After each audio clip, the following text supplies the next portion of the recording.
और एक और बड़ी खबर आपको बता दें गुरुग्राम से है, जहां मानेसर में भीषण आग लग गई है। 3 निजी कंपनियों में आग लगी है। मौके पर फायर ब्रिगेड की गाड़ियां मौजूद है। गुरुग्राम के मानेसर में शदीद आग लगी है। गुरुग्राम की 3 निजी कंपनियों में ये आग लगी। मौके पर फायर ब्रिगेड की गाड़ियां मौजूद है। आग पर काबू पाने की कोशिश हो रही है, लेकिन एक कंपनी के अंदर ये आग लगी है। शदीद आग लगने से 3 जो निजी कंपनियां हैं वो यहां आग की भेंट चढ़ती हुई नजर आ रही हैं। कितनी तेज है आग की लपटें, से अंदाजा लगाया जा सकता है इन आग की लपटों को देखकर और इस धुएं के गुबार को देखकर।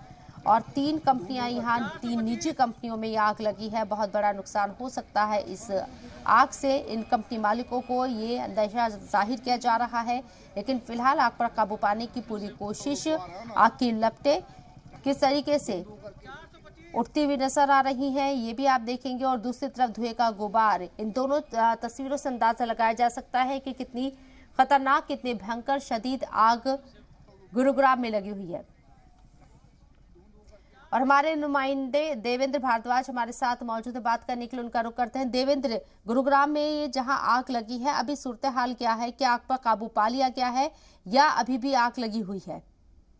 देखिए मैम, बिल्कुल अभी आग पर काबू पा लिया गया है, क्योंकि जिस तरह से आग ये लगी थी और देखते ही देखते पूरी कंपनी को इस आग ने अपनी आगोश में ले लिया। और उसके बाद मौके पर करीब आधा दर्जन से ज्यादा दमकल की गाड़ियां पहुंची और जिन्होंने आग पर